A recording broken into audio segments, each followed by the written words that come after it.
तो भैया जब आपका वर्ल्ड कप में पहला ही मैच पाकिस्तान के एथलीट से है तो क्या माइंडसेट था आपका? आई थिंक हमारे यहाँ पे पाकिस्तान को ऐसे ट्रीट करते हैं कि हाँ चलो ठीक है, पाकिस्तानी तो है यार, देख लेंगे, हाँ। है ना। बट एक प्रेशर भी मेरे पास क्या था, मतलब जो मेरे साथ के या मेरे खान सर ने तो मेरे को ये बोल दिया था, अगर ये फाइट आ रही तो आने ही नहीं, मतलब सबसे हार जाना बट उससे मत हारना, उससे मत है हारना। ना। और भगवान की ऐसी दया रही, आशीर्वाद रहा कि पाकिस्तान के प्लेयर्स को अपन ने एक तरीके से हराया। आपको एथलीट बनना था या फिर आपको एक गवर्नमेंट ऑफिसर बनना था जो आप अभी बने हो? जब मैंने ये खेलना स्टार्ट किया था उस टाइम पे मेरे दिमाग में ऐसा कुछ भी नहीं था। मेरे को सिर्फ ये दिमाग में था कि मेरे को इंडिया को रिप्रेजेंट करना है। जब मैंने खेलना स्टार्ट किया था तो मेरे को सिर्फ ब्लू जर्सी दिखती थी, तो उसके वजह से I started playing martial art and भगवान के आशीर्वाद से, ऊपर वाले की दया से आज अच्छा कर रहा हूँ, और जो भी कर रहा हूँ तो सब लोगों के आशीर्वाद से ही। तो आप अक्षय सर से भी मिले हो, अक्षय कुमार सर से मिले हो, तो लंच का क्या एक्सपीरियंस रहा? कैसे है अक्षय सर के साथ आपका एक 1-to-1 कॉन्वर्सेशन में क्या बात हुई आपकी? इट्स अ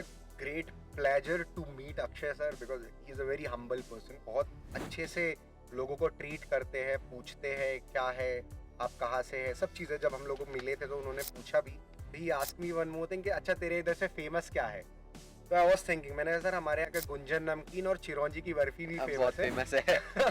तो ये उनसे एक आई थिंक छोटा सा जो मैं याद कर पा रहा हूँ, ये कम्युनिकेशन था। आपको फिट इंडिया का भी एम्बेसडर बनाया गया इंडिया का। हाँ रिसेंटली। तो कैसा आपका उसमें क्या इनिशिएटिव लोगे? सबसे पहले एज अ ब्रांड एम्बेसडर आप क्या पोस्ट करोगे? I think the best thing is to aware people about the fitness. Okay. कि आप पहली चीज तो फिट इंडिया की कि आप पहले फिट रहे, जैसे रहे। कि ओबेसिटी से, स्मोकिंग से, कोई हम्म। ऐसी हैबिट से जो बैड हैबिट से, उनसे दूर दूर रहे, रहे। है ना। और कोशिश करें आप कोई भी फिजिकल एक्टिविटीज में रहे, either it's yoga, either it's zumba, either it's martial art, either it's cricket, either it's football. Sports में तो बहुत ही होना ही अच्छी चीज़ चाहिए। है, होना ही चाहिए। करेक्ट। तो our main goal and the main aim is to सब लोगों को जागरूक करें फिटनेस के रिलेटेड, और उनको फिट बनाने में हम थोड़ा सा योगदान दें। बिल्कुल। कुछ बचपन का पहला किस्सा जो आपका स्पोर्ट से याद हो कि आपने पहले दिन ट्रेनिंग में ये हुआ हो जो यार लग रहा था कि अब छोड़ दूंगा स्पोर्ट को, अब इस स्पोर्ट में नहीं रहना? तो आई थिंक उस टाइम पे मेरे को इतना नॉलेज नहीं था कराटे की चीज़ों में। व्हाट आई फील इज मैं तो बहुत अच्छा कर रहा हूँ, बट जैसे लेटर ऑन जो मेरे सर्टिफिकेट से जब मैंने सोचा कि इनको कहीं पे अप्लाई करूं, तो उधर पे मेरे सर्टिफिकेट्स को फाड़ के फेंक दिया गया। दीज ऑल आर फर्जी, इट्स बीन नॉट रिकॉग्नाइज्ड। तो then I shifted towards kudo. जय माइकी, जय श्री राम। आप देख रहे हैं कक्का जी कहन। मैं हूं आपका होस्ट और आपका दोस्त श्री कृष्णा जायसवाल। आज इस नए पॉडकास्ट में जहां लोग कहते हैं कि रिस्की ड्रीम्स और सिक्योर जॉब कभी एक साथ नहीं चल सकते, वहीं पर आज ये एपिसोड इस पूरे वहम को तोड़ने वाला है। आज एक ऐसा लड़का जो कि सागर के इस छोटे से शहर से निकला जहां एक छोटे से कमरे में उन्होंने ये सपना देखा, लेकिन उनकी जो तरक्की है वो आज आसमान छू रही है। आज वो एक तरफ इनकम टैक्स में देश की सेवा कर रहे हैं और दूसरी तरफ इंडिया को रिंग में रिप्रेजेंट करके देश को गौरवान्वित भी महसूस करा रहे हैं। मेरे साथ हैं golden boy of Sagar Madhya Pradesh, mister Sohail Khan, international Koodo player. तो बिना किसी देरी के हम स्वागत करते हैं सोहेल भैया का। तो सोहेल भैया, आपका बहुत स्वागत है हमारे पॉडकास्ट में कक्का जी कहन के, और आपने इतना टाइम निकाला हमारे लिए, ये भी एक सौभाग्य की बात है। तो सबसे पहले तो a very thank you for coming. It's my pleasure कि मैं अपने दीपक मेमोरियल की फैमिली में एक बार फिर से वापस आया हूँ, तो ये मेरे लिए एक सौभाग्य की बात है, and it's been a great pleasure with you. तो पहली बार में जब मैंने आपको कल फ़ोन किया तो मैंने आपसे सिर्फ ये बोला था कि भैया आप मेरा पॉडकास्ट चैनल है तो आप उस पे आ पाओगे क्या? तो आपने जिस तरीके से बोला कि हाँ भाई, कभी भी जब बोलोगे तब आ जाऊँगा, तो ये बहुत अच्छा लगता है दिल को कि हमारे जो स्कूल से आप मेरे सुपर सीनियर रहे हो और हेड बॉय भी रहे हो। तो मैंने एक बार आपको जब मतलब देखा है शुरू से कि आपका शुरू से नेचर एकदम सेम रहा है, जो अभी है वैसे ही आपका पहले था। तो यही एक आपका मतलब कहाँ से आप में ये आया कि शुरू से आप बहुत डाउन टू अर्थ रहे और अभी भी आप इनकम टैक्स ऑफिसर हैं और हमारे वर्ल्ड चैंपियन भी हैं कूडो में, तो कहाँ से आपको ये आता है कि हमें डाउन टू अर्थ रहना चाहिए? आई थिंक जो मेरे आइडल फाइटर्स हैं या आइडल प्लेयर्स हैं of different different sports, for example either Virat Kohli हो या एम एस धोनी जी हो या खबीब हो, they are very humble person as a person, what I have seen throughout my journey. कि कभी अच्छा दिन आता है, स्पोर्ट्स हमें यही सिखाता है कि अच्छे दिन में ज़्यादा उड़ना नहीं है, हम्म। और जब आपका परफॉर्मेंस खराब है तो ज़्यादा निराश नहीं होना है। What I feel sports teaches us. तो आई थिंक वही कंसिस्टेंसी में मैं रहने का कोशिश करता हूँ कि आइदर समथिंग गुड हैपन और बैड हैपन, बी कंसिस्टेंट जैसे आप हो। तो जैसे कि स्कूल लाइफ में आप जब पढ़ रहे थे तो आपने क्या सोचा था? आपको एथलीट बनना था या फिर आपको एक गवर्नमेंट ऑफिसर बनना था जो आप अभी बने हो? ये आपके एक उस लाइन में था कि मुझे एक गवर्नमेंट ऑफिसर बनना है या मुझे सिर्फ एथलीट ही बनना है? क्या था आपके मतलब मन में? नहीं, उस टाइम पे जब मैंने ये खेलना स्टार्ट किया था, उस टाइम पे मेरे दिमाग में ऐसा कुछ भी नहीं था। मेरे को सिर्फ ये दिमाग में था कि मेरे को इंडिया को रिप्रेजेंट करना है। तो धीरे-धीरे जैसे-जैसे मैं आगे बढ़ता रहा, चीज़ें सही होती गई, तब मेरे को समझ में आया कि स्पोर्ट्स से नौकरी भी लगती है हम्म। और स्पोर्ट्स में और आगे भी अच्छा किया जा सकता है इंटरनेशनल लेवल पे। जब मैंने खेलना स्टार्ट किया था तो मेरे को सिर्फ ब्लू जर्सी दिखती थी। चाहे वो इंडियन क्रिकेट की हो, तो मेरे को तो यही लगता था कि मेरे को वो इंडिया वाला बैच चाहिए है, इंडिया वाला कोच चाहिए। तो वो मेरे लिए एक मोमेंट था कि मेरे को ये मोमेंट चाहिए। तो उसके वजह से I have started playing martial art and भगवान के आशीर्वाद से, ऊपर वाले की दया से आज अच्छा कर रहा हूँ, और जो भी कर रहा हूँ तो सब लोगों के आशीर्वाद से ही है। तो जैसे कि आपने बोला मार्शल आर्ट्स, आज भी कई लोग कूडो को नहीं पहचानते, कूडो को नहीं जानते। उनको अगर बोलो कि कूडो तो वो सोचते टाइक्वांडो या फिर कुंफू ही एक चीज है जो कि मार्शल आर्ट में आता है। कूडो को आसान शब्दों में कैसे कोई समझ सकता है? कूडो को आसान भाषा में अगर मैं समझाऊं तो कूडो एक ऐसा आर्ट है 21वीं सदी का जिसमें हम सब चीजें एक साथ सीखते हैं। Okay. That means Koodo is a subject जिसमें हम सब चीजें एक साथ सीख पा रहे हैं। फॉर एग्जाम्पल, अगर हमें पंचिंग सीखनी है हम्म। तो अगर किसी को पंचेस अच्छे करने हैं तो वो बोलते हैं उनसे कि बॉक्सिंग क्लास ज्वाइन करो। हम्म। किसी को अगर किक अच्छी करनी है तो वो बोलते हैं टाइकोंडो क्लास ज्वाइन करो। किसी को जूडो सीखना हो या जिजित्सु सीखना हो तो जिसको जूडो सीखना हो बोले जूडो क्लास में जाओ। जिसको जिजित्सु सीखना है तो ग्राउंड फाइट तो जिजित्सु क्लास में जाओ। तो जब इन समाधानों में 19वीं सदी में जब समावन हुआ तो एक ऐसे मार्शल आर्ट की नीड हुई जिसमें इंस्टेंट चीजें हों। हम्म। इंस्टेंट चीजें और प्रैक्टिकल चीजें, कि हमें किसी अलग क्लास में जाके बॉक्सिंग ना सीखना पड़े, अलग क्लास में जाके टाइकोंडो ना सीखना पड़े, एक जगह पे हमें सब चीजें मिले। सब चीजें मिले। आज हम स्कूल आते हैं तो हमें स्कूल में इंग्लिश सब्जेक्ट भी सिखाया जाता है, मैथमेटिक्स भी सिखाया जाता है, साइंस भी सिखाया जाता है और अदर सब्जेक्ट्स भी सिखाए हम्म। जाते हैं। एट द सेम टाइम मैं सरल भाषा में बोलूँ तो कूडो एक ऐसा सब्जेक्ट है या ऐसा स्कूल है जिसके अंदर सभी प्रकार के मार्शल आर्ट सिखाए जाते हैं, जो कि punching, kicks, elbows, knees, hard but और लॉक के माध्यम से हो सकता है। ओके। तो जैसे कि आपने बताया कि शुरू से आपको ये ड्रीम था कि इंडिया का कोच चाहिए, इंडिया का बैच चाहिए, हम्म। उसके लिए आपने ये स्पोर्ट खेलना चालू किया और आप भगवान की कृपा से आप आज उस लेवल पे हैं कि आपके पास वो सब चीज़ें जिसका आपने ड्रीम किया था। अभी कुछ चीज़ें बाकी होंगी, तो वो क्या चीज़ें बाकी हैं जो आप अभी भी अचीव करना चाहते हो?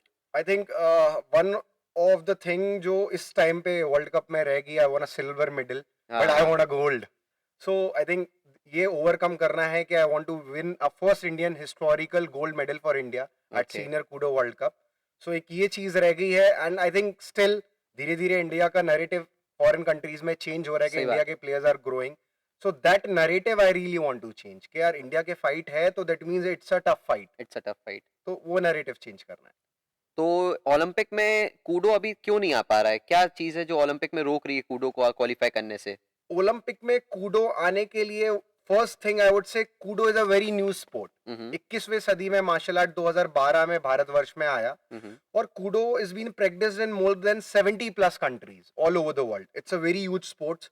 The dominating countries are Russia and Japan. Hmm. So it's a very big sports overall. But जो मैं बोलूंगा ओलंपिक में ना आने का एक बड़ा कारण ये कूडो बहुत नया स्पोर्ट है, धीरे धीरे ग्रेजुअली ग्रो कर रहा है। Recently it's also been recognize by टीफा, total sports, which is a hmm. Sub associate by International Olympic Committee. तो धीरे धीरे जो इंटरनेशनल फेडरेशन है ही is also taking seriousness about the Olympics, जो इवेंट्स होते हैं उनके हम्म। प्रति भी, एशियन गेम्स के प्रति भी।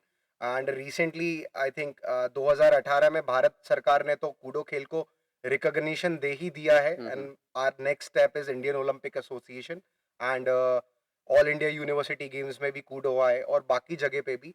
तो federation is doing its job but what I feel is the only barrier is kudo is a very new sport. Hmm. जैसे आपने बोला मैंने कूडो का नाम अभी अभी सुना है, हम्म। ऐसे कई लोग हमारे दर्शक हो सकते हैं जिन्होंने कूडो का नाम पहली बार सुना हो या अभी वो मिसअंडरस्टूड करते हो। Koodo means judo. Okay. It's very हाँ हाँ। Different from judo. जूडो, हाँ। It's a Koodo. राइमिंग होता है तो उनको यप, लगता है यही है। यप। तो ये चीज आई थिंक सबसे बड़ा वो है। जैसे जैसे समय आगे जाएगा लोग कूडो को वर्ल्ड वाइड तो जानते ही, इंडिया में भी जानेंगे और इंटरनेशनल कमेटी अपने प्रॉपर जो कर रहा है, आई थिंक टीफा में आना बहुत बड़ी चीज है हम लोगों के लिए बिकॉज वो इंटरनेशनल ओलंपिक कमेटी से रिकॉग्नाइज है। तो जैसे अगर टीफा में आ सकते हो, फिर इंटरनेशनल ओलंपिक कमेटी से भी रिकॉग्निशन हो सकता है। करेक्ट। और फर्स्ट कोई भी स्पोर्ट ओलंपिक में आने के लिए पहले डेमोन्स्ट्रेशन स्पोर्ट हो सकता है। और कूडो, आई थिंक हमारी किसी भी ऑडियंस को ये नहीं पता होगा कि वर्ल्ड गेम्स में कूडो ऑलरेडी 2012 में बेल्जियम में हो चुका है, okay. As a demo sports present किया था। तो international federation is taking care of it. हमें हमें क्या करना है, जो हमें सबसे इंपॉर्टेंट है कि अपने स्पोर्ट्स को आगे बढ़ाने की कोशिश करनी है, और अपना जो मेन एम है प्रैक्टिस करना, भारत देश के लिए मेडल जीतना at international level, that's our main job. Okay. तो जैसे कि आपने बात करा, आप पहली बार आपको क्या याद है कि आपको इंडिया का जो मेडल मिला आपको, तो आपको वो फीलिंग क्या थी जब इंडिया के लिए आपने पहली बार मेडल जीता एक दूसरे कंट्री में जाके? आपको कैसा लगा कि यार यहाँ पे भी हमें अब लग रहा है कि हम इंडियन हैं और हमें पहली बार मेडल मिला? सामने वाले को कैसा लगा था जो अपोनेंट थे आपके? उनने पहले तो आपको सोचा होगा। Absolutely, I think that's a very plus point, hmm. and it's a moment of pride when I say हाँ। these lines कि यार भारत के लिए मेडल जीतना, इवन इट्स एनी मेडल, कोई भी एथलीट अगर भारत देश के लिए जीत रहा है तो बहुत बड़ा बहुत बड़ी सौभाग्य बात है, होती है। बहुत बड़ी बात है। तो वो मोमेंट मेरे लाइफ लॉन्ग रहने वाला है। मैंने भारत देश के लिए, चाहे वो 2017 में जूनियर कूडो वर्ल्ड चैंपियनशिप में मेडल जीता हो, और मेरे को अभी भी याद है उसमें मेरा ऑफिशियल स्पॉन्सर दीपक मेमोरियल एकेडमी था, और मेरा पहला साल था दीपक मेमोरियल हाँ एकेडमी जी। में, है ना। और उसके बाद अभी रिसेंटली 2025 सीनियर वर्ल्ड कप में जब मैंने भारत देश के लिए पहला ऐतिहासिक सिल्वर मेडल जीता, तो वो भी एक सौभाग्यशाली पल था, क्योंकि भारत देश के लिए उसके पहले इंटरनेशनल वर्ल्ड कप मेडल पे कोई भी नहीं जीता कोई था, भी नहीं कोई जीता भी था। नहीं जीता था। तो वो मेरे लिए एक सौभाग्य का विषय था। और आई थिंक जो मैंने अभी बोला कि इंटरनेशनल लेवल पे इंडिया का जो वर्चस्व है वो धीरे धीरे बढ़ रहा है। वर्चस्व बढ़ रहा है, सही बात वर्चस्व है। बढ़ रहा है, नॉट सही ओनली बात इन है। The field of cricket, we are expanding in other sports other too, sports also, है हाँ ना। जी। तो ये एक बहुत अच्छी चीज है। I think government of India is taking care of, our PM Narendra Modi ji is also taking care of this also. So I think हमें अपना काम करना है, एंड बाकी जो बड़े लोग हैं वो तो अपना काम कर ही कर ही रहे हैं। रहे। तो आपने जैसे बात करी, तो ये बचपन में क्या सोचा था आपने, जैसे कि आपने खेलना चालू किया स्पोर्ट को? कुछ बचपन का पहला किस्सा जो आपका स्पोर्ट से याद हो कि आपने पहले दिन ट्रेनिंग में ये हुआ हो, या कुछ ऐसा किस्सा हुआ हो बचपन में शुरू में ट्रेनिंग के आपके, जो यार लग रहा था कि अब छोड़ दूंगा स्पोर्ट को, अब इस स्पोर्ट में नहीं रहना? I think I started my martial art journey with karate okay. when I was in fifth class, and I'm very notorious kind of a student. मैं बहुत ही मस्तीखोर करने वाला, मस्ती करने वाला स्टूडेंट रहा हूँ अपने स्कूल लाइफ में। बट जैसे जैसे मैंने स्पोर्ट्स को जाना, and I started practising karate. सबसे पहले आई थिंक मैंने 2010 में या 11 में कराटे प्रैक्टिस करना स्टार्ट किया। Okay. And the reason behind I shifted towards other sports just because of the sports politics hmm. and the things goes on into the federations. आज भी कई लोगों को नहीं पता होगा कि हमारे भारत देश में कई ऐसे संस्थान भी हैं जो कि सिर्फ पैसा कमाने के पीछे लगे हुए करेक्ट हैं। बात है। दे आर मेकिंग फेडरेशन, बच्चों के फ्यूचर फ्यूचर से का खिलवाड़। उनको कोई भी रुझान नहीं है, ना उनको बच्चों के फ्यूचर से कुछ भी पड़ा हुआ है। तो आई थिंक उस टाइम पे मेरे को इतना नॉलेज नहीं था कराटे की चीज़ों में। व्हाट आई फील इज मैं तो बहुत अच्छा कर रहा हूँ, बट जैसे लेटर ऑन जो मेरे सर्टिफिकेट से जब मैंने सोचा कि इनको कहीं पे अप्लाई करूं, तो उधर पे मेरे सर्टिफिकेट्स को फाड़ के फेंक दिया गया। दीज ऑल आर फर्जी, इट्स बीन नॉट रिकॉग्नाइज्ड। तो उस दिन मेरे को लगा कि मैं इतने सालों से कोई ऐसे स्पोर्ट में इतना टाइम वेस्ट कर रहा हूं, तो उसका मतलब क्या रहेगा। तो then I shifted towards kudo. तब ही आई थिंक भारत देश में और मध्य प्रदेश में डॉक्टर मोहम्मद एजाज खान जी इस स्पोर्ट को लेकर आए थे, और वो मेरे गुरु जी थे। तो उन्होंने बताया कि we introducing this sport, it's been recognized and it's a very good sport. So उस टाइम पे मेरे को ये लगा, and I shifted towards kudo directly, क्योंकि मेरे साथ ऑलरेडी ऐसी चीज हुई जो मेरा पूरा परसेप्शन ही चेंज कर दिया। करेक्ट। आज भी कराटे के 15 से 20 फेडरेशन चल रहे हैं। सही बात है। अब लोगों को यही नहीं पता कि कौन सा ओरिजिनल फेडरेशन है, कौन सा फर्जी फेडरेशन है। हर तीसरे दिन एक इंटरनेशनल नेपाल में टूर्नामेंट होता रहता है। तो अब ऑथेंटिसिटी क्या है उस टूर्नामेंट्स की? हर दूसरे दिन कोई Indo Nepal national international tournament खेल के आ रहा है, और फिर वही बच्चे कहते हैं सरकार हमें नौकरी नहीं देता, मैं तो भिंडी की सब्जी बेच रहा हूँ, भारत सरकार मेरा कुछ भी नहीं कर रहा। तो कैसे करेगा? करेक्ट। अल्टीमेटली उस टूर्नामेंट की या कुछ स्पोर्ट की ऑथेंटिसिटी, ऑथेंटिसिटी तो सही होनी बात है। चाहिए ना। आप आज मीडिया तुरंत जाके दिखा देता है कि इंटरनेशनल टूर्नामेंट जीता हुआ बच्चा आज साइकिल या पंचर बना रहा है, बट वो उनसे जाके ये नहीं पूछता कि आपने कौन सा टूर्नामेंट खेला था। करेक्ट। ये आप देखोगे आजकल मेरे पास कई रील्स आती है, सर मैं इतना बड़ा खिलाड़ी हूँ, मैंने 100 गिनीज रिकॉर्ड 100 ये सब किए हैं, तो भी मेरे पास कुछ नहीं है। बट आप जब इतने सारी चीजें खेल रहे हो तो आपको भारत सरकार भी सपोर्ट करेगा, सीधी बात है ना। ये सब तो फालतू की बात है कि जंगल में मोर नाचा, किसने देखा, किसी ने ना देखा। आपका टूर्नामेंट सब तो देखने आ नहीं रहे। आपका टूर्नामेंट अगर हो रहा है तो उसको भारत सरकार का थप्पा होना ही होना होना चाहिए। चाहिए, और क्या, और होगा तो आपको कोई भी सरकारी रिकॉग्नाइजेशन मिलेगी। रिकॉग्निशन, कोई भी सरकारी नौकरी में सीधा रिजर्वेशन है भारत सरकार का। तो ये सब बातें जो फर्जीवाड़ा आजकल चल रहा है कि किसी भी नए स्पोर्ट में जाके एक इंटरनेशनल खेल लिया और बोलने लगे कि मैं इधर का 30 मार खा, उधर का 30 मार खा, तो वो सब गलत है। And I think federation and Bharat सरकार इज डूइंग देयर जॉब। तो ये सब फर्जी की बातें करने का कोई मतलब ही नहीं है उनको। Correct.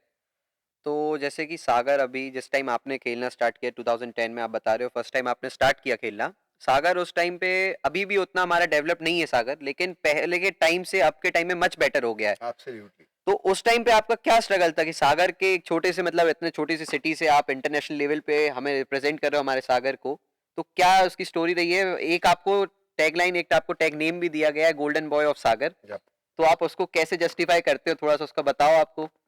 Actually when I started playing this Koodo, या तो कई जो महान अनुभव रहते हैं अलग अलग स्पोर्ट्स के, अलग अलग स्पोर्ट्स फील्ड के, मैं उनको बोलूंगा माफिया। हम्म। माफिया क्यों? वो ऑलरेडी स्पोर्ट्स के पद अधिकारी कई बड़े बड़े लोग रहते हैं। वो आपको डराते हैं कि अरे तू क्या ही कर लेगा, तेरा स्पोर्ट, जैसे अभी कई लोग मेरे को बोलते हैं तेरा स्पोर्ट तो ओलंपिक में भी नहीं है, तेरा स्पोर्ट तो इधर पे भी नहीं है, उधर पे भी नहीं है, तू क्या ही कर लेगा, तू कल के दिन क्रिकेट की बराबरी कर लेगा क्या, ये सब बातें बोलते हैं। तो मेरे को बहुत अच्छी एक, आई थिंक, किसी के लाइंस याद आते हैं, कुछ लोग तुम्हें समझाएंगे वो तुमको खौफ दिलाएंगे, कुछ है वो भी खो सकता है, ये कह के तुम्हें डराएंगे, क्या बात है। है ना। तो ये सब बातें पे आपको ध्यान देना ही नहीं है। व्हाट पीपल आर सेइंग, आपको अपने ऊपर कॉन्फिडेंस रखना है, आपको रिसर्च करनी है, हम्म। जो मैंने स्टार्टिंग में नहीं की थी। अरे एब्सोल्युटली, बिकॉज या उस टाइम पे मैं इतना छोटा था, उस टाइम पे तो गूगल का जमाना भी नहीं था, जमाना भी था, सही बात एंड्रॉइड है। फोन्स ही नहीं थे, वो आते थे 2 GB एक आती थी, उसको स्क्रैच करके हम बैलेंस डालते थे, है ना। तो उस टाइम पे तो गूगल भी नहीं था इतना कि हम पता कर पाए कि कौन सा टूर्नामेंट ऑथेंटिसिटी है करेक्ट। या नहीं है, या कौन सा फेडरेशन असली है, कौन असली है सा कौन सा फर्जी नकली, है। सही बात है। तो ये चीजें आपको जानकारी लेनी पड़ेगी। Google is very much free everywhere all over the India. आप रिसर्च करिए, स्पोर्ट्स के बारे में जानिए, जानिए। एंड देन अगर आपने एक बार रिसर्च कर ली है तो फिर उसमें दिमाग, मन, सब कुछ, तन मन धन से लग जाइए। But don't think what people are saying. Correct. करने वाला तो डांस में भी बड़ा अच्छा कर लेता है, सही और बात है। ना करने वाला तो पढ़ाई में भी कुछ नहीं कर पाता। What I correct. Feel is, है ना। तो जैसे कि आपने बताया, करना कोई भी चीज है तो वो पूरे मन से करना है, अपना पूरा 100% दे के करना है। तो फर्स्ट टाइम मतलब आपने जब इसको कूडो को खेलना स्टार्ट किया, आपका कौन सा टूर्नामेंट था, फर्स्ट टूर्नामेंट जहाँ पे आप मेडल लाए, और क्या था कि घर वालों को आपको सपोर्ट मिला था कि नहीं मिला था उस टाइम? आई थिंक घर वालों का सपोर्ट तो इसलिए रहा था मेरे लिए, जो मेरे को अभी, मतलब मैं इमेजिन करता हूँ, क्योंकि मैं मस्तीखोर इतना था कि घर वाले कहते थे कि चलो भाई कुछ तो ठीक कर रहा है। किसी को मार धाड़ के लड़ाई करके उनके पेरेंट्स आएंगे, है ना, कि आपके बच्चे ने ये गलती किया, इधर पे घूम रहा था, ऐसे ऐसे मिसचीफ कर रहा था, तो इससे बेटर है कि मेरा बच्चा कोई स्पोर्ट्स कर रहा है। स्पोर्ट्स कर रहा है, तो ठीक है। इसीलिए वो मेरे को बोलते थे हाँ बेटा ठीक है, तू पढ़ाई भी, स्कूल जा और अपने क्लास जा। तो वो उस टाइम पे नहीं, बट जैसे जैसे इनिशियल लेवल पे जब मैं कॉलेज में आया तो पेरेंट्स वर आल्सो लाइक कि बेटा पढ़ाई भी इम्पोर्टेंट है, इम्पोर्टेंट है। पढ़ाई करना है। करेक्ट। और फिर एंड आई थिंक लोग मेरे को मिसकंसेप्शन में लेते हैं कि I am not good at studies. I am very good at हाँ, studies, I seen you. But क्योंकि मेरा ज्यादातर रुझान स्पोर्ट्स की स्पोर्ट्स में तरफ रहा है। रहता था तो मैं पढ़ाई में उतना फोकस ही नहीं करता हूँ। So but it's overall kind of कि आप जिस चीज में उसमें अच्छा करने की कोशिश करें। करेक्ट है भैया बात। जैसे वर्क लाइफ बैलेंस और आपका जो स्पोर्ट्स का रहता है, कैसे मेंटेन करते हो? आपका डेली रूटीन क्या रहता है कि आपका कितने घंटे की प्रैक्टिस? क्योंकि ऐसे ही कोई चैंपियन नहीं बन जाता है, उसके पीछे की हार्डवर्क कोई नहीं देखता है। आज के टाइम पे सिर्फ लोग आपका जो गोल्ड मेडल या सिल्वर मेडल या ब्रॉन्ज मेडल वही देखते हैं। एब्सोल्युटली। तो वो आपका क्या डेली रूटीन रहता है लाइफ में? जैसे आप अभी सागर में हो, हमारे यहाँ होम सिटी में हो अपने, तो आपका क्या रूटीन है? और जब आप अपने वर्क लाइफ के लिए मुंबई जाते हो ऑफिस, तो आपका क्या रूटीन रहता है वहाँ पे? I think there is a too drastic change if I would say, कि अगर मैं ऑन ट्रेनिंग कोई इंटरनेशनल टूर्नामेंट की, hmm. I just give the example of अभी रिसेंट वर्ल्ड कप के पहले का। हम्म। तो my day started at 6 AM morning, ठीक शार्प है।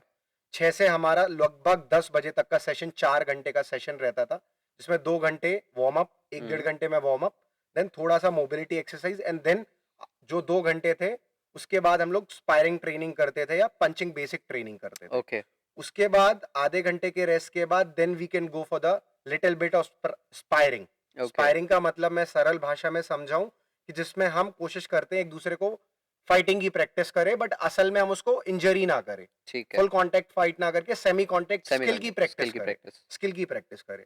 तो हमारा 12 बजे तक वो सेशन कंप्लीट होता था, बीच में आधे घंटे का हम ब्रेक लेते थे। हुँ। उसके बाद फिर मैं 1.5 घंटे का कम से कम अपना स्ट्रेंथ ट्रेनिंग करता था, जो दीपक भैया के अंडर में करता था।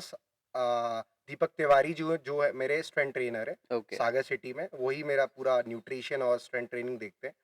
तो उनके अंडर में मैं कम से कम 1.5 घंटे स्ट्रेंथ ट्रेनिंग करता था।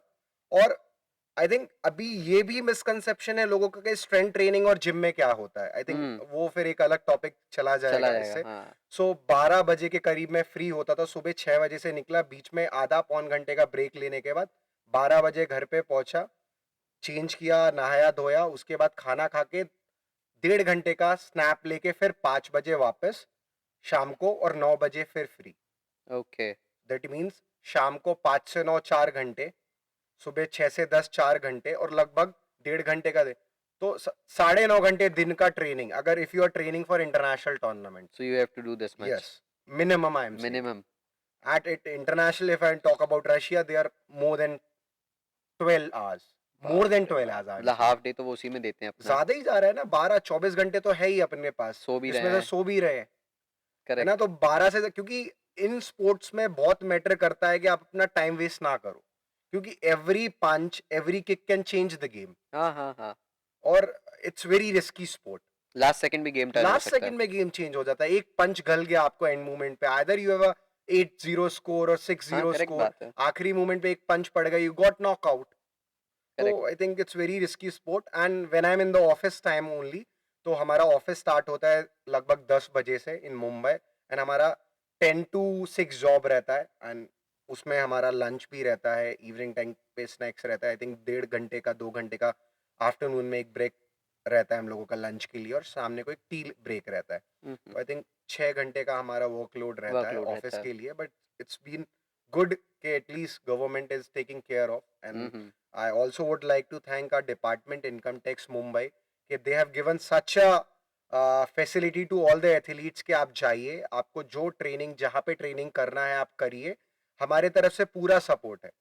तो I think hardly I seen के departments are giving so much confidence so on much their confident, players, correct, है ना। I have meet around many players of the different different sports, कोई CRPF में है, हुँ, हुँ, कोई हुँ, सीजीएसटी हैदराबाद, या कोई अलग अलग डिपार्टमेंट में भी है, but the way income tax is treating me और माय एथलीट्स और जो मेरे other colleagues is very commendable. And I would like to give the credit for the department too, कि आप इतने आसानी से जिस तरीके से एथलीट्स को प्रमोट कर रहे हैं या उनको ट्रेनिंग करने का टाइम दे रहे हो, it's very huge. I would okay. से थैंक यू। तो आपने जैसे कि बताया जिम और स्ट्रेंथ ट्रेनिंग, वो दूसरा टॉपिक आप जो बोल रहे थे, वो हाँ हाँ, बताइए हमें क्या फ़र्क रहता है आई उसमें? Think strength training is a total different subject. Okay, जैसे मेरा स्ट्रेंथ ट्रेनिंग का सब्जेक्ट मेन ये रहता था कि मेरे को मसल पे फोकस नहीं करना है, हुँ, हुँ, मेरे को स्ट्रेंथ पे फोकस करना है। डज ओके, नॉट मैटर मेरा मसल गेन हो रहा हो या ना हो रहा हो, but what I see nowadays, what people go to gym just want to grow their muscles, correct, कि मेरे को दुबला होना है या मेरे को मसल ग्रो करना है। लोग मस्कुलर, सिर्फ इंडिया में, या मैं बात करूं सागर में, तो सिर्फ दो चीजों के लिए जिम जाते हैं, या तो उनको मसल ग्रो करना है, दैट मीन्स मसल गेन करना है, या फिर वेट लॉस करना है। Correct, nobody is going for increasing their strength. सही बात है। ना कोई मोबिलिटी एक्सरसाइज करता है सागर में, I hardly scene few of people. ना कोई मोबिलिटी एक्सरसाइज पहले करता है जिम करने के, ना बाद में करता है। एंड दे से अरे मैं तो ऐसे भी नहीं कर पा रहा हूँ एंड ऑल। तो दिस, आप मोबिलिटी एक्सरसाइज नहीं करोगे तो फिर तो ये होगा ही ना। वो अपन वीडियो देखते हैं कि अरे उसको खुजली भी चल रहा है तो हाथ पीछे नहीं जाता, सही जस्ट बात बिकॉज है। ऑफ मोबिलिटी नहीं है आपके हाथ का इतना कि वो इतना भी निकले। सो आई थिंक इतना weight training is also not good. Hmm, hmm, but hmm, mobility के साथ अगर आप वेट ट्रेनिंग करते हो तो okay, but most of the athletes are not only going gym for the weight training, correct, है ना, hmm, not to develop their muscle. क्योंकि अगर आप कंपैरिजन करोगे एक मसल बॉडी स्ट्रक्चर और एक एथलीट बॉडी स्ट्रक्चर में बहुत जमीन आसमान का फर्क है। ओके, माइट बी एथलीट उतना वेट नहीं उठा पाएगा जितना एक कोई जिम वाला या कोई अच्छा पर्सन उठा पाए, but I think athlete is very much into endurance exercise, stamina ज्यादा होगा, एंड आई थिंक मसल ज्यादा होना डज नॉट मीन आप फिट हो, सही बात है ना? क्या पता आपका बहुत मसल है बट आप जीने उतर के नीचे गए और आप हाँपने लगे, सही बात है, एंड्योरेंस और है ना? स्टेमिना ना हो। अब इधर से कोई आपका पर्स चोरी करके भाग गया तो आप दौड़ ही नहीं पा रहे। आपका जिम का बॉडी होने का मतलब ही क्या है? मतलब ऑनेस्टली अगर मैं बोलूं, but at least what I suggest is to people to be fit, not कि आप जिम भी मत जाओ। आई एम नॉट सेइंग आप जिम मत जाइए, हाँ, correct, I am just saying to be fit, to and be fit. Don't have this perception कि मैं जिम जा रहा हूँ क्योंकि मेरे को मसल ग्रो करना है, क्योंकि मेरे को वेट लॉस करना है। तो ये चीजों के लिए चेंज करना पड़ेगा परसेप्शन फिटनेस के रिगार्डिंग। तो आप अक्षय सर से भी मिले हो, अक्षय या कुमार सर से मिले हो, आपने शायद उनके साथ डिनर किया हुआ है घर पे? लंच। लंच किया हुआ है, ओके। तो लंच का क्या एक्सपीरियंस रहा, कैसे है अक्षय सर के साथ आपका एक वन टू वन कॉन्वर्सेशन में क्या बात हुई आपकी, कुछ बताइए हमें उसके बारे I में। think it's a great pleasure to meet Akshay sir because he is a very humble person. Okay. What I have seen, क्योंकि मेरा मिसकंसेप्शन ये था जब लोग बड़े हो जाते हैं तो एक उनका ऑरा अलग रहता है, फिर वो बोलते हैं अरे ये ऐसे इनको क्यों बुलाया, मतलब जो मिसकंसेप्शन रहता है, but he is a very humble person. बहुत अच्छे से लोगों को ट्रीट करते हैं, पूछते हैं क्या है, आप कहाँ से हैं, सब चीज़ें। जब हम लोग मिले थे तो उन्होंने पूछा भी, हम लोग आई थिंक 4 से 5 लोग थे ओके। उस टाइम पे, तो उन्होंने सबसे पूछा कि आप कहाँ से हो, मेरे से भी पूछा क्या नाम है, मैंने कहा सर मेरा नाम सोहेल है, कहाँ से हो आप, मैंने कहा सागर मध्य प्रदेश से। तो he ask me one more thing कि अच्छा तेरे इधर से फेमस क्या है। तो आई वाज थिंकिंग, मैंने कहा सर हमारे यहाँ से डॉक्टर हरी सिंह और university world famous world famous है, है सही। ना, और हमारे यहाँ का गुंजन नमकीन और चिरौंजी की बर्फी भी अब बहुत फेमस है। फेमस है। तो ये उनसे एक आई थिंक छोटा सा जो मैं याद कर पा रहा हूँ ये कम्युनिकेशन था। एंड और मार्शल आर्ट के रिगार्डिंग भी थोड़ा लंबा टॉक क्योंकि था। वो बहुत प्रमोट करते हैं। प्रमोट करते, ही is a chairperson of this sport. He and Mehul sir brought this sport into India, या and I think उनका हाथ बहुत बड़ा है कूडो में, कूडो को आगे बढ़ाने में, वो मैंने देखा है, वो है मुझे ना? शुरू से समझ में आया है और जो एवरी ईयर ही organise international tournaments tournament and it is free of cost. Free of cost, I think correct. International tournament कराना कोई बड़ी बात नहीं है, नहीं होती, लेकिन free but of free cost of cost कराना एट इंटरनेशनल लेवल्स, वो वाला बहुत नहीं बड़ी कि बात हम होती है। पार्किंग में इंटरनेशनल टूर्नामेंट करा दे। सही तो बात मतलब है। he is maintaining that international standards with his image कि यार अगर मेरी इमेज इज दिस तो tournament should be like this. हाँ, तो करेक्ट। वो चीज रहनी चाहिए। तो huge credit goes to her team and Mehul sir obviously. Mehul sir के बारे में आप बात कर रहे हो, मेहुल सर के बारे में कुछ बताइए हमें, हमारे जो व्यूअर्स देख रहे होंगे। मैं तो जानता हूँ मेहुल सर जी को जी। पर्सनली, बट जो देख रहे हैं व्यूअर्स उनको बताइए कि मेहुल सर का क्या रोल है। मेहुल सर एक ऐसे इंसान है जो भारतवर्ष में कूडो को स्थापित किया, करेक्ट। कूडो को लेकर आए अक्षय कुमार सर के साथ। हम्म। एंड जब मैं मेहुल सर का नाम मेरे दिमाग में आता है तो मेरे को सिर्फ एक ही वर्ड उनका याद आता है कि लीडरशिप। अगर कोई लीडर हो तो मेहुल सर जैसा हो। ओके। आइदर मतलब मेरे को तो ये याद है कि आप कितने भी अच्छे इंसान हो, इफ अगर आप सही हो तो ही can help you up to no limits. Okay. No limits आपको, ना ही वो ऐसे कि आपको डरा के रखेंगे, ना ही, क्योंकि आई थिंक प्रेसिडेंट, एक इतने बड़े फेडरेशन का प्रेसिडेंट होना इज पीपल लाइक अरे भाई इनसे बात कैसे बात कैसे करेंगे, करें, करेक्ट। कैसे इनसे टाइम मांगे। But he is a very humble person. हम लोगों के साथ भी मस्ती करते हैं कभी कभी।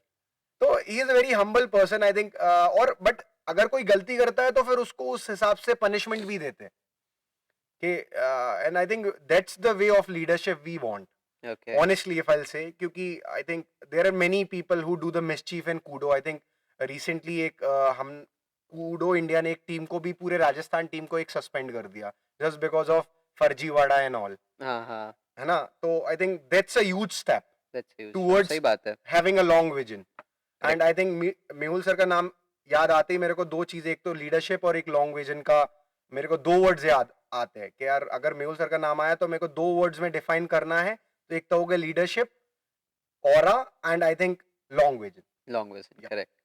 तो भैया, जे अगर आपसे पूछा जाए कि सक्सेस आपके लिए एक वर्ड में क्या होगा, क्या डिफाइन करोगे आप सक्सेस को एक वर्ड में? If I say one word तो pure hard work, pure okay. Hard work. And if I say two words then pure hard work with consistency. Okay. It should not be like एक दिन हमने कोई motivational video देखा, हम्म। आज हम gym गए, अगले दिन से घर पे बैठे हैं। सही You need बात to है। be consistent with your hard work. So that's a very big thing. Consistency is the key to success, अगर ये बोला एब्सोल्युटली, जाए तो यही एब्सोल्युटली, रहता है। एब्सोल्युटली। और कोई भी चीज हो, चाहे आप अपना वर्क लाइफ कर रहे हो या फिर आप कोई स्पोर्ट खेल रहे हो या जिस भी आप लाइन में हो अपने रिस्पेक्टिवली, बिल्कुल, उसमें आप अगर अपने से सच नहीं बोलोगे तो आप दूसरे बार सामने वाले से कितना सच बोल लो, आपको कोई फायदा होने नहीं वाला है। बिल्कुल। तो क्या रहा, कभी आपको लगा कि यार आज मुझे ट्रेनिंग पे नहीं जाना है, लेकिन यार अंदर से एक वो आया कि यार तो मैं अगर आज नहीं जाऊंगा तो क्या कल का कुछ असर पड़ेगा मेरे उस पे, फ्यूचर पे, या मैं वो स्पोर्ट में थोड़ा सा पीछे हो जाऊंगा, मेरा अपोनेंट और आगे हो जाएगा। जैसे कि ये कोई एक फेमस फाइटर है, वो उस टाइम भी ट्रेनिंग करते थे जब सामने वाला उनका अपोनेंट सोता था। उनके मन एब्सोल्युटली। में ये चलता था कि मैं अगर सो रहा हूँ तो कहीं वो ट्रेनिंग ना कर रहा हो। Absolutely. I think this quote has been said by the legendary fighter Mike Tyson. Correct. है ना? तो माइक टाइसन का एक बहुत बड़ा कोट है कि मैं ट्रेनिंग इसलिए करता हूं कि मेरा अपोनेंट क्या पता ट्रेनिंग ना कर रहा हो। करेक्ट। है ना? हाँ। तो अगर मेरा अपोनेंट रात में 12 बजे तक ट्रेनिंग करता है तो मैं रात को 1 बजे तक 1 बजे तक करूंगा। करूंगा। और अगर वो रात में 1 बजे तक कर रहा है तो मैं 2 बजे तक 2 बजे करूंगा। तक और अगर करूंगा। वो पूरे रात कर रहा है तो मैं पूरे रात ही करूंगा हाँ। ट्रेनिंग। तो that's a very big quote कि आपको नहीं पता कि आपका अपोनेंट कितनी ट्रेनिंग कर रहा सही है। बात है।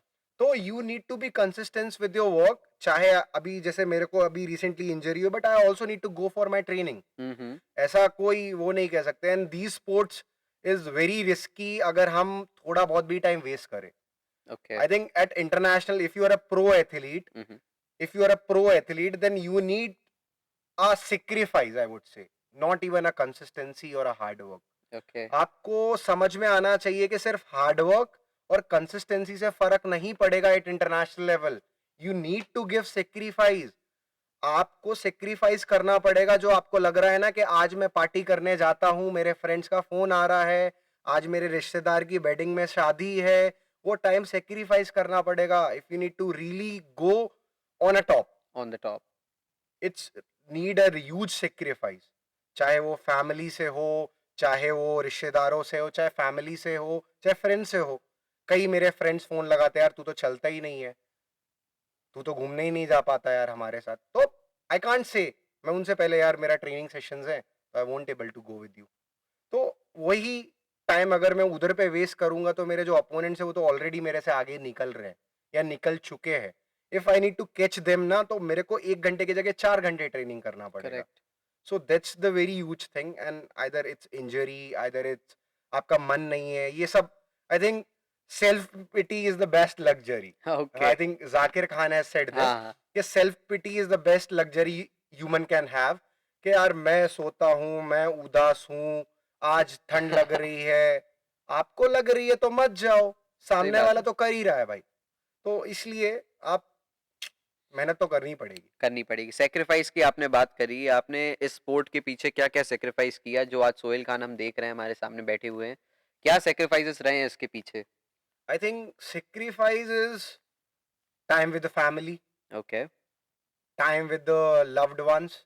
तो हम्म। जितने भी मेरे मित्र मंडली के लोग हैं जो मेरे को शायद इसके बाद गाली दें, काइंड ऑफ, तो उन लोगों के साथ टाइम हो गया, या फैमिली के साथ टाइम। जब मैं अभी जैसे वर्ल्ड कप के पहले 2 ढाई महीने बाहर था, गुवाहाटी में ट्रेनिंग कर रहा हम्म। था, तो मैं सिर्फ हार्डली वीडियो कॉल ही कर पाता था। कई दिन तो ऐसे होते थे 4 5 दिन में एक ही बार बात हो पाती थी, क्योंकि इतना थक जाता था ट्रेनिंग में आने के बाद कि मैं सोचता था फोन में कुछ देखूं और सो जाता था, फोन ऐसे हाथ में ही चल रहा है।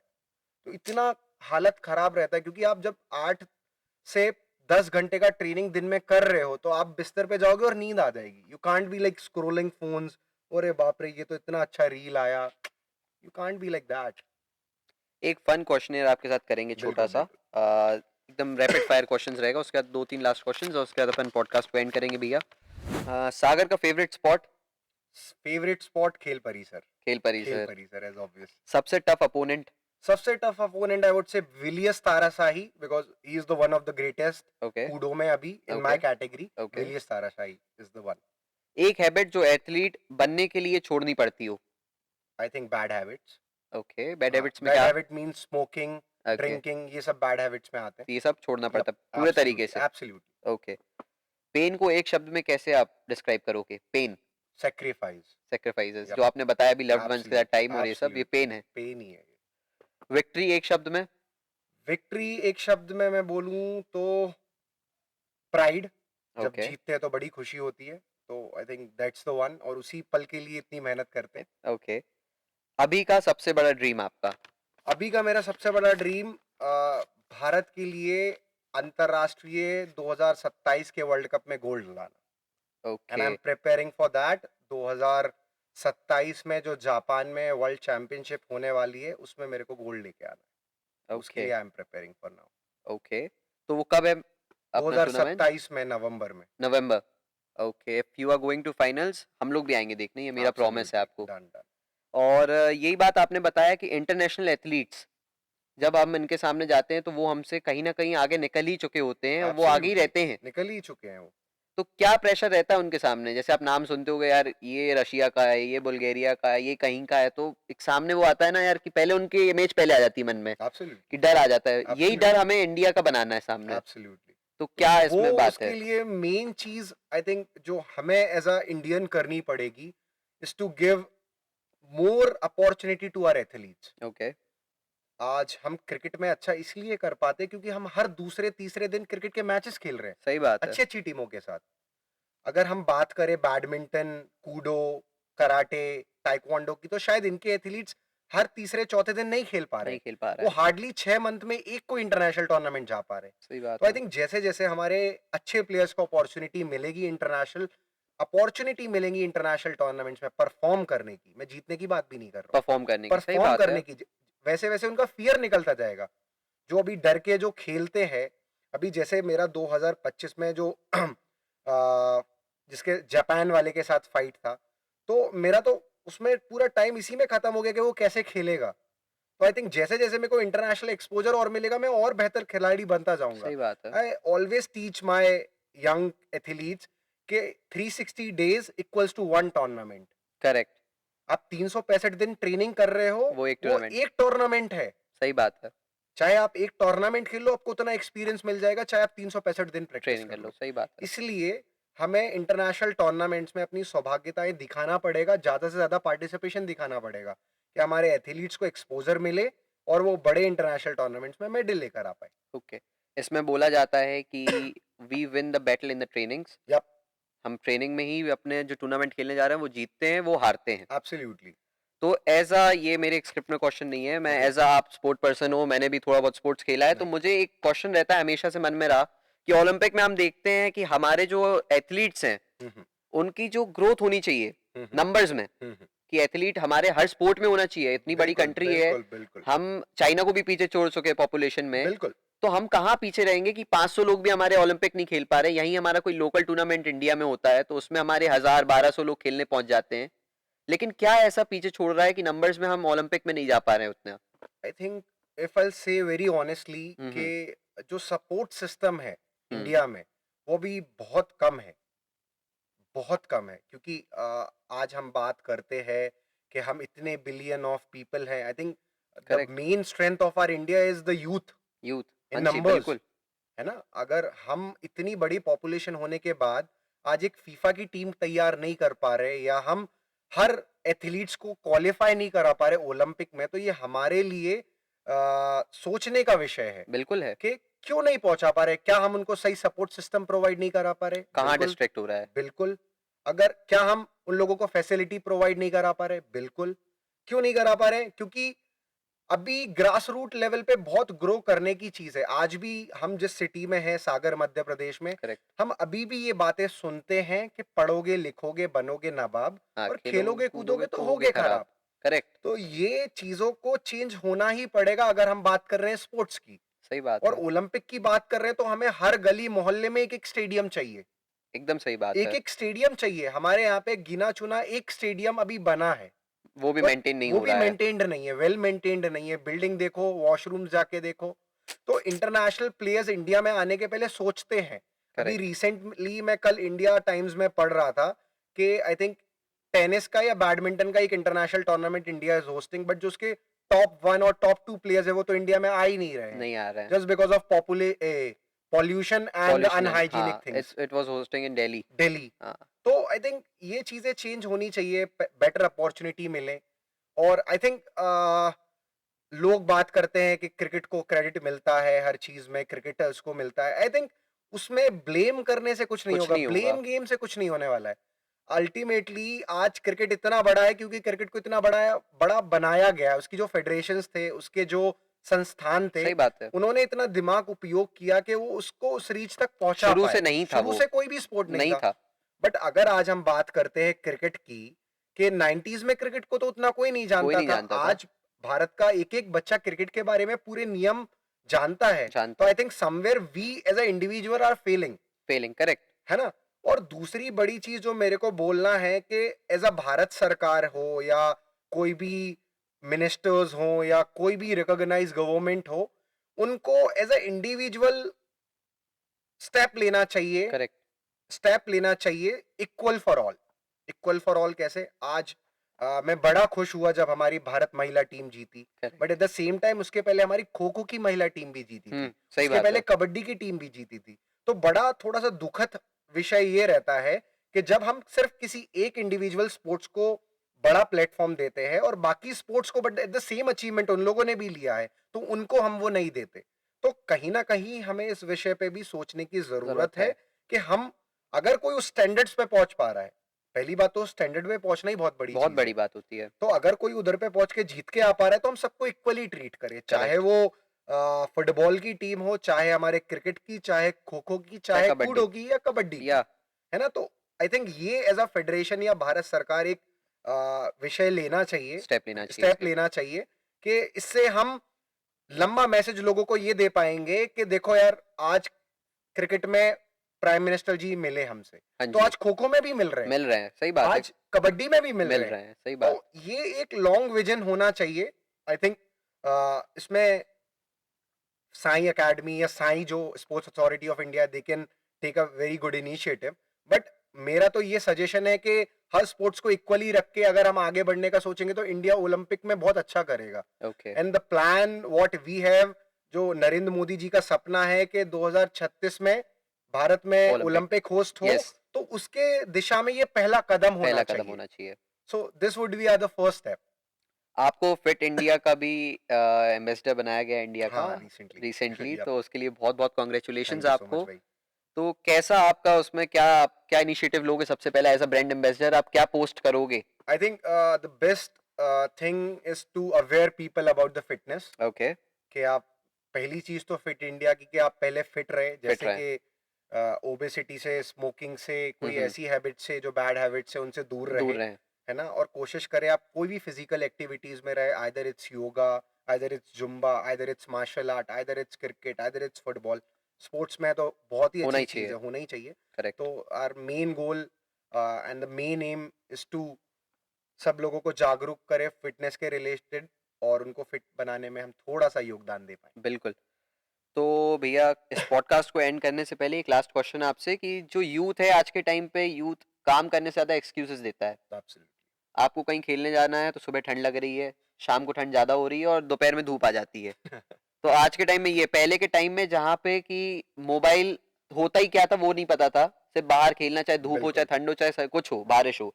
आज के टाइम में वो उल्टा होता जा रहा है, मोबाइल का हमारा जो आजकल वो वॉच आवर्स आ गया है मोबाइल पे देखने का, तो वो 12-12 13-13 घंटे हो रहा है दिन का। कहाँ आप ट्रेनिंग की एब्सोल्युटली। बता रहे हो, कहाँ मोबाइल पे ट्रेनिंग हो रही है आजकल। तो उसका क्या आप एक एडवाइस देना चाहोगे सागर की यूथ को खासकर, क्योंकि हम हमारे सागर को और आगे कैसे बढ़ा सकते हैं? ये नहीं कि हमें इंडिया प्यारा नहीं है, लेकिन हमारा बिल्कुल, सागर जब बढ़ेगा तो ऑटोमेटिकली इंडिया ही ऑटोमेटिकली इंडिया ग्रोथ ही हो बढ़ रहा रहा है। है। एब्सोल्युटली। तो क्या आप यूथ को आज की एक सजेशन, एक एडवाइस दोगे जिससे कि वो मोटिवेट हो? आई थिंक लोगों को एक विजन रखना चाहिए, करेक्ट। चाहे वो छोटा हो या बड़ा, डज नॉट मैटर। हम्म। एक विजन रखना चाहिए कि मेरे को अल्टीमेटली लाइफ में करना क्या हम्म। है ना। बिना फालतू का फोन चला के, आजकल लोग, कुछ लोग फोन ही में वीडियो बना बना के इतने वायरल और पैसे अर्न कर रहे हैं। तो मैं ये नहीं कह रहा हूँ कि फोन चलाना गलत हाँ, है करेक्ट। ना, बट 12-13 घंटे सिर्फ फोन ही चलाना, सिर्फ फोन ही चलाना गलत ये गलत है। है, ये गलत है। तो आई थिंक आपको एक एम लेना चाहिए कि अल्टीमेटली आपको करना क्या सही बात। है ना, और उसके लिए आप स्टेप्स लें, चाहे अगर फिटनेस से हो, पढ़ाई से हो। तो आप प्लीज पहले सोचिए आपको करना क्या है। आप इतने घंटे फोन चलाना है, आपका वो आ रहा है कि आप 13 घंटे फोन चला चुके हैं दिन में, है ना। तो आई थिंक उसमें पहले लोगों को सोचना पड़ेगा, यार मैं किस दिशा में जा रहा हूँ, कहाँ जा रहे हो कहाँ आप? जा रहा हूँ। पहले तो लोग, आई थिंक उस टाइम पे तो वॉचेस भी इतने कॉमन नहीं थे, लोग फोन रखते थे टाइम देखने के लिए, टाइम देखने के लिए, करेक्ट। क्योंकि लोग वॉच भी खरीदना एज अ प्रिविलेज देखते थे प्रिविलेज कि यार समझते थे। किसी ने घड़ी पहनी तो पढ़ा बड़ी लिखा बात है। इंसान है। पेन लगाया तो पढ़ा लिखा इंसान है ना? तो लोग फोन में ही चुपचाप से देखते थे, आज तो हाँ लोग फोन में ही दिन भर लगे रहते हैं, है ना? तो आई थिंक ये थोड़ा सा चेंज होना चाहिए और लोगों को सोचना चाहिए हम आने वाले 4 साल या 1 साल में क्या करने वाले हैं, हम अपने आप को कहाँ देखते सही हैं। बात है। तो वो एक विजन होना चाहिए आई फील। तो भैया जब आपका वर्ल्ड कप में फिक्सचर आपने देखा कि आपका पहला ही मैच पाकिस्तान के एथलीट से है, तो क्या माइंडसेट था आपका? आई थिंक हमारे यहाँ पे पाकिस्तान को ऐसे अपन ट्रीट करते कि हाँ चलो ठीक है, पाकिस्तानी तो है यार, देख लेंगे, हाँ है ना? तो बट एक प्रेशर भी मेरे पास क्या था, मतलब जो मेरे साथ के या मेरे खान सर ने तो मेरे को ये बोल दिया था, अगर ये फाइट आ रही तो आने ही नहीं, मतलब सबसे हार जाना बट उससे मत हारना, उससे मत है हारना। ना? और भगवान की ऐसी दया रही, आशीर्वाद रहा कि पाकिस्तान के प्लेयर्स को अपन ने एक तरीके से हराया, है ना? एंड एट द एंड क्या हुआ, जो रिचुअल रहता है ओश करने का, तो मैं नीचे झुका तो ही वाज सीइंग कि अरे क्या करना है, मेरे को नीचे झुकना है, क्या करना है? तो I think that was one of the funniest moment and I think India Pakistan का वॉर तो इज ऑलवेज हाँ, it's a rivalry. Rivalry, but correct. वो राइवलरी नहीं थी, वो एक तरफा था, अब तो कहीं भी राइवलरी बची बची नहीं ही है। नहीं है, सही बात है, ना? वो तो एक अपन हाइप है। हाइप देते रहते हैं एज अ, अपन को हाइप बड़ी कंट्री से देनी चाहिए, एज रशिया, एज या करेक्ट। जापान। अगर आगे बढ़ना है आगे तो बढ़ना है तो अपन को बड़ा सोचना बड़ा चाहिए, सोचना। पाकिस्तान ऐसे ठीक है, चलता रहता चलता है। रहता है ऐसा, तो है ना? Okay, so this was it भैया। आपको एक बार और मैं थैंक यू बोलना चाहूंगा कि आप इतने शॉर्ट नोटिस पे हमारे इस अरे पॉडकास्ट नहीं, पे आए। Thank you so much and फिर से आपके साथ जल्द पॉडकास्ट करूंगा आपसे भी भाई, 2027 में। 7 में, उसके पहले भी करूंगा नहीं अगर नहीं आप एक और डेफिनेटली, टूर्नामेंट जीतोगे फिर से, नहीं और डेफिनेटली, 2027 में गोल्ड के साथ होगा, आप वो डेफिनेटली गोल्ड लेके आना, लेके आते हमारे हैं, पॉडकास्ट डन में दिखाना। Done, okay, thank you so much. Okay, thank you भाई। तो दोस्तों, ये कहानी सिर्फ एक एथलीट या सिर्फ एक ऑफिसर की नहीं थी, ये कहानी हर एक उस लड़की, हर एक उस लड़के की थी जो कि सपने और मेहनत को और जिम्मेदारी को एक साथ जीने की कोशिश करना चाहता है। तो अगर आपको लगता है कि ये अगली ऐसी कहानी आपकी हो सकती है, तो इस पॉडकास्ट को शेयर करें, क्योंकि क्या पता अगला चैंपियन हमारे ही इस शहर से निकले। सो दिस इज कक्का जी का हिंद, जहां कहानियां सुनी नहीं जाती बल्कि महसूस की जाती हैं। Thank you for watching. जय माई की, जय श्री राम।